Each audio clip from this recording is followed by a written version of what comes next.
And welcome back to Radio Free Radford here. I'm Dustin Staples, the station manager on our Radio Free Radford Quarantine Edition. We're continuing our at-home interviews, and today I have a wonderful two great people from an organization outside of Roanoke, based out of Elevation Church. We're going to turn it over to our two important people, and Chelsea, we'll start with you. And thank you both, I should say, and David, for coming on, making some time today during this unique experience that we're living in. What a crazy time we're living in, isn't it? So crazy. Yes. So we'll go ahead and start off with your name, your leadership, your title, position, where you're from, and how many years you've been with Elevation. Yeah. Well, my name is Chelsea Reynolds. I'm the worship pastor for our local Elevation Roanoke campus. That means I oversee our worship and production teams. I also get to oversee our social media teams. So that's been fun in this quarantine with everything being online and really interacting with our congregation through social media and photography. So those are kind of the wheelhouse of teams that I oversee. I'm actually from Hendersonville, North Carolina, which is just outside of Asheville.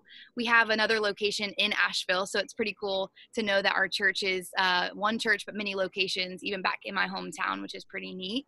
And I have been attending the church since 2011, when I was a freshman in college. I started small extension site on our college campus, very reminiscent of kind of how Elevation Roanoke started in a smaller town outside of, if you don't know anything about Elevation, our home base is in Charlotte, North Carolina. So yeah, I've been attending since 2011. All right, David. That's cool. Chelsea's amazing, by the way. My name is David Shearer. I am the guest experience pastor for our Roanoke location. What that means is when you come to church, when we're physically able to have church, we want you to have the best experience you've ever had at church. And so we go over the top. Our volunteers love people as well as they can. And we do everything we can to really show you that you matter. And that's important to us. And so we do everything we can to convey that message. I've been coming to church at Elevation Church since 2016 is when I first started coming. I first started attending in Charlotte, North Carolina. And I went through a onboarding, kind of a like internship process. And at the end of that process, they said, "Hey, we would love you to come on board, but we would also love you to live in Roanoke, Virginia. Would you be down for that?" And I said, "Absolutely." Yeah. Mainly because the people that live in Roanoke, Virginia, in this area, are legendary, and then also because I'm from the state of Vermont. That's where I grew up. And it was kind of nice to come to this in-between of like, Vermont is known for mountains and things to do outside and all of that. And then we were in Charlotte for a second, but now we get to live in this in-between where we have some of the city kind of lifestyle, but we also have the mountains near us and all of the cool things that Roanoke has to offer. So it was just a good middle ground for me and my family. My wife's name is Nikki, and then we have a daughter who's about to go into 9th grade next year, whose name is Chloe. So we've been in Roanoke, Virginia since 2017, and we have been loving it. It's been amazing. Awesome. Well, welcome, I guess, newly here, David, and as well as Chelsea here, the Roanoke Valley. It's Southwest Virginia, a gorgeous place. I'm just outside of Martinsville, so about 2 hours from it. It's a beautiful area right there. Awesome story. I drive through Martinsville all the time, man, on my way to Charlotte. Same. There you go. How about that? Awesome. So the next question we're asking, let's talk about what is Elevation Church, because I know a lot of people, we are every church is different. Let's talk about what is it and what more, Yeah, Elevation Church exists so that people far from God will be raised to life in Christ. That is why we exist. And we filter almost everything we do through that mindset of just reaching people. And like I said, we do everything we can to make people feel welcome, to make them feel loved. There's no conditions or requirements for you to come to church. We just want you to know that this is a place that you can belong. There's a family of people that want to know you and to want you to know that you matter to them. And then what comes from that as well is as people are coming, we've been experiencing some amazing things in the Roanoke Valley. Thousands and thousands of people come to our church, have visited our church for the very first time. And we've just seen some explosive growth in what God has been doing. But what comes from that is then we ask people to just engage by serving, by volunteering, by investing some of what God has given them, some of what they're gifted with into others. And so we just like to provide a place where then we say, like, this is how we say it: see what God can do through you. And that's what what this church is all about, is providing a place to reach people and to build community that way, but also to allow people to see what God can do through them. Because I really do believe that, like, God uses the church to do miracles, that God uses the church to reach people, that God uses the church to love others. And we have the opportunity to be those people. And so that's like our why. That's why we exist. All righty. Awesome. Chelsea, you want to add anything?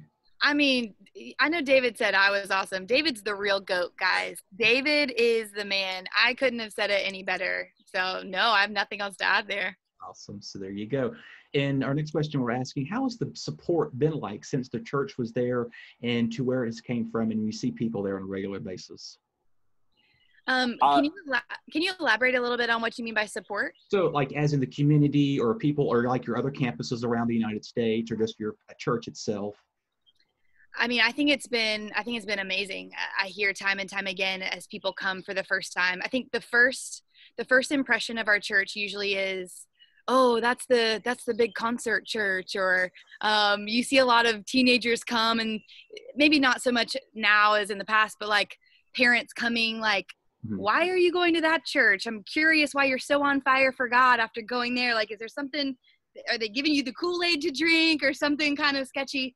And then families end up seeing just how on fire their teenagers or their kids are for Christ. And they're like, wow, God is actually moving here. It's not just a facade. It's not just some big show or big concert. And so I would say if you talked to people who came to our church, you would hear that it was God ordained that this church would launch here. Well, and I think we'll talk a little bit about how the campus even came to be in Roanoke, Virginia, but the support has been amazing. I mean, our campus pastor, Dustin, is pretty decent friends with the mayor of the city too. And, it's been amazing to see how our church can partner with the community and different organizations. One of the things that has been huge is just our outreach model. We believe in partnering with organizations who are really doing amazing things in the community, because if we tried to start all of these different ministries and food pantries and everything, we wouldn't be the best at it. We want to invest in the experts who really know what they're doing. And so you hear stories from organizations, you hear stories of people coming in who've given their life to Christ, who have broken free from addiction, their marriages have been restored, their families have found reconciliation. The amount of money and dollars that we've been able to bless the community with through our outreach organizations has been amazing. And so I would say the support has been phenomenal. If you ask our leadership years ago, I don't think they expected Roanoke to be a place where we would see explosive growth either, because the stereotype is Roanoke is a smaller little town in the valley. But God moves where God wants to move and where people need him a lot. And I think it's been evident to see people's lives transformed for the better. So I would say support has been great. I don't know, David, what would you add to that? Yeah, I think that's exactly what I would say. Chelsea talked about the impact that we're getting to see in our city.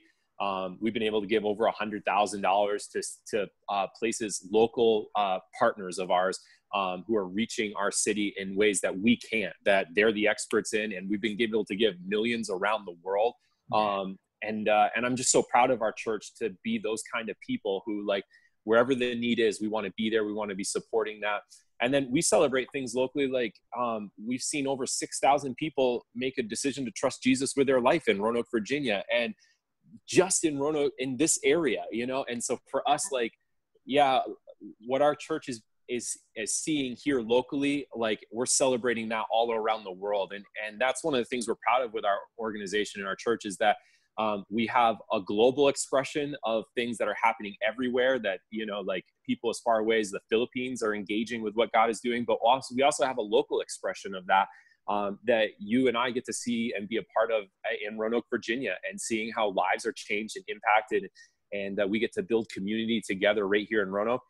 It's really phenomenal, building that support like you're talking about. Yeah.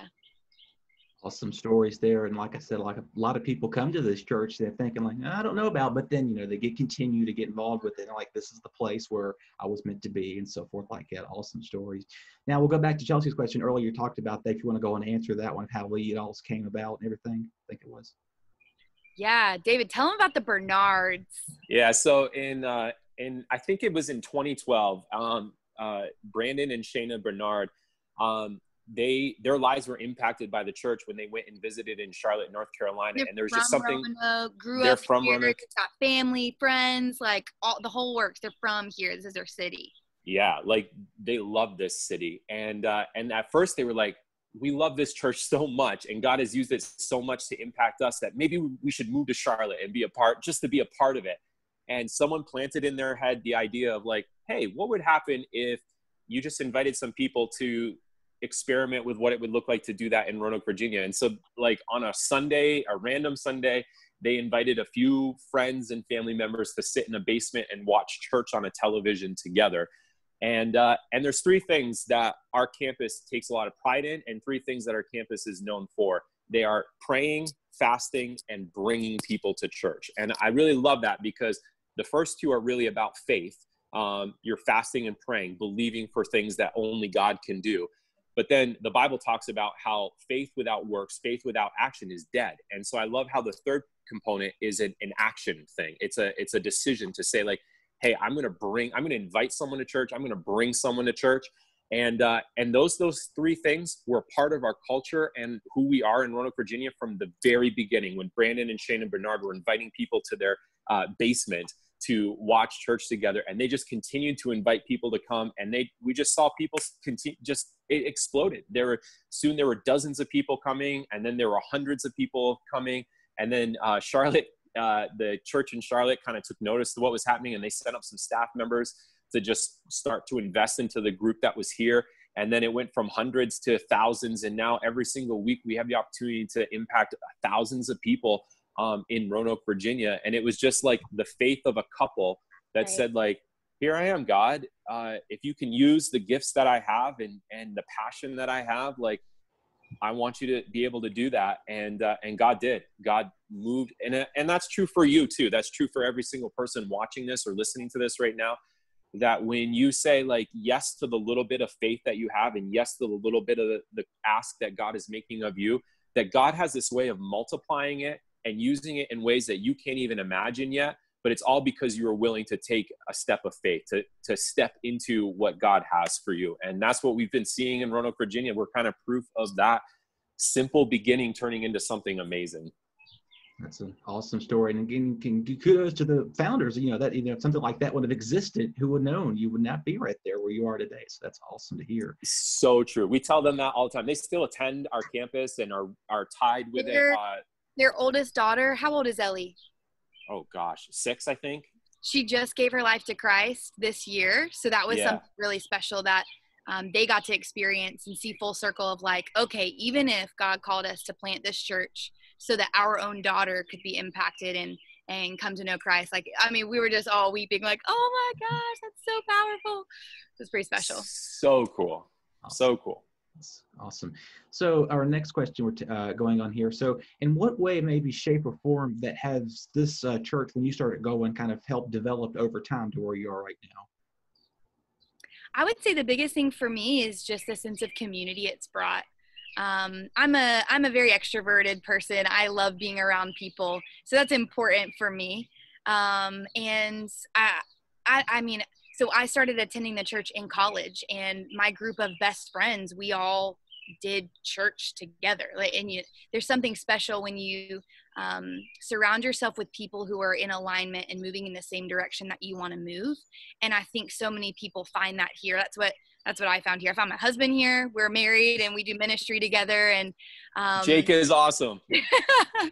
So it's pretty special when you can also realize that ministry doesn't have to be confined to a job. It doesn't have to be confined to just a Sunday thing, that I can make an impact through the week, even just being with people that I care about, that are seeking after the Lord, that we're in a small group together. We're talking about our faith. We're growing in our faith. And one thing that we like to say in our culture is that Jesus is is at the center. And a lot of times growing up, I felt like I had to choose church or this. My relationship with God or spending time with friends, my relationship with God or my family. But we believe that Jesus could be an integrated priority, that he can infuse everything that I'm doing, every hobby, every conversation in my job, whatever I'm putting my attention on, God can be infused in that.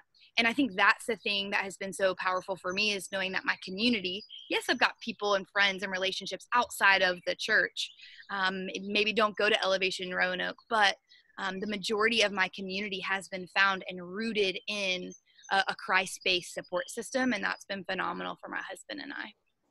Awesome. If I can jump in, I would say in 2015, when I first visited Elevation Church, I have a specific memory of calling my wife, because she didn't come with me. I was in a hotel room, standing in the hallway, and I called her, and I literally said to her, "Babe, I would quit my job right now, move halfway across the country from Vermont to North Carolina, and work at a Starbucks if it just meant volunteering to be a part of what God is doing here." And I tell you that story to tell you that when you talk about what has God done in my life since I've been a part of this church, it's been that thing where it's like you tap into your purpose, you tap into like why you exist. Mm-hmm. And when you can find that thing, there's so much power in that, where if you can find the thing that you would do, even if you didn't make any money doing it, but you love doing it that much, there's so much power in being tapped into a why like that, and being connected to a purpose like that. And that's why, when I talked about earlier how we want for every single person to experience what it is to see what God can do through them, that's part of the reason. We want you to know why you're here. We want you to know why God has given you the gifts that he has given you. And that's what has happened for me, is that I have found purpose. I have found a mission that I believe in. I have found an organization that I am like heart and soul in love with. And by finding those things, it has helped me become more of the person that I know that God has gifted and wanted me to become. And I want the same for every person that's watching this right now. Like, I want you to be able to find that purpose and that same thing for yourself. And it doesn't mean being necessarily a part of this church, not necessarily, but it does mean like connecting with what God is doing in your life and finding, developing a close relationship with him, just like Chelsea's talking about, by making him an integrated priority, making God a part of all of the things that are important in your life. We talk about it as a circle, right? And like, he's at the center of the circle and everything else is branching off of that. And if you can do those things, then you're going to find purpose in your life that you didn't realize you had. And I think so many people are struggling with that question of like, why, and that question of feeling emptiness inside, and dealing with things that, they really shouldn't be dealing with, things that are hard. But when you can find some purpose in all of it, if you can find some way to connect and maybe even get outside of yourself and be something to someone else when you knew how much you needed it for yourself, right. God sets you free in new ways. And so that would be how God ministered to me, but also what I believe that God can do to minister to someone else as well. Awesome. That is very compelling stories to others. And I hope people taken away, if they're trying to, get that closer in relationship, maybe trying to find an outreach, somebody they can connect with, someone like you all or someone across the Roanoke Valley or elsewhere of that nature. Yeah. So, and our final question, y'all have been such a fun group, or two people I've enjoyed talking with y'all so far today. Thank you for doing that. So, Dustin, we appreciate you, man. You're amazing. Yeah, and your pastor's name too. Tell him we'll have both good names, is what it is, right? We know a good Dustin, and so like, yeah, Dustin and Dustin, that is good synergy to me. Yeah, that's right. Awesome. So, and final and concluding things, if people are interested in getting involved, going to Elevation Church, or I guess obviously now we're on a online basis platform, how can people do so? And talk about, I know there's an EFAM that people do around the globe and across the area. Talk about that and how people will get involved. Yeah, we would just say, first and foremost, just come visit, like come be a part. And in this season during quarantine, that has looked like joining church online. And you can go to elevationchurch.org and find like different ways you watch. Mainly we stream through either Facebook or YouTube. So find, search for Elevation Church in either of those places and you'll be able to find an experience. And so that would be the first place that I would start. just watch one of the experiences, be a part of one of the experiences, interact in the community, the chat, and all of those things. But then the second thing is we would love for you, especially if you're local to the Roanoke area, to be a part of our community. And right in this season, that looks like joining our online Elevation Church Roanoke group. So just search for Elevation Church Roanoke on Facebook and come be a part of that group. We're jumping on there. We've been doing Facebook Lives, and we've been having fun posts where we just have fun building some community together. But we also dive into the scripture and read some verses together and talk about what God is speaking to us in our lives, either through the sermon or through the Bible. And we're just building a little bit of a community that we would love for you to be a part of. So there's all the normal social media things too. We're on Instagram, we're on Facebook in a non-group, on a page way.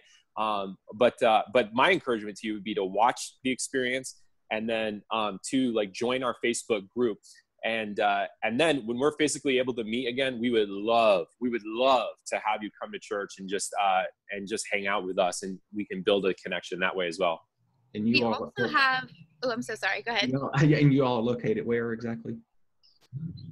We're at the Berglund Center. So smack dab center of the city, Berglund Center, can't miss it. Yep. We also do have in this season online small groups that are meeting. So right now we're doing this on Zoom. All of our e-groups, we call them e-groups, the small groups, even the ones who were meeting before quarantine hit, they're all online. So you can watch an experience, you can interact in a social media platform, but then you can also have back and forth conversation with people, different types of e-groups. I mean, we've got a cooking e-group, we've got men's e-groups, we've got everyone welcome e-groups, so it's co-ed groups, we've got teenage groups, we've got college age groups, we've got all types of groups that meet different times throughout the week. And that's a really great way to get involved too. You can go to elevationchurch.org and you can find groups there as well. It's probably going to be the easiest way just to find a group. Click Roanoke campus and then you'll see all of the open groups if you want to hop in and meet some people. And we're really focusing on deepening connections through this time. Just because we're in quarantine doesn't mean that we have to stay isolated. And so we're trying to say that any barriers that we can to resource the community and the church with ways to still grow in their faith and grow closer to one another in God.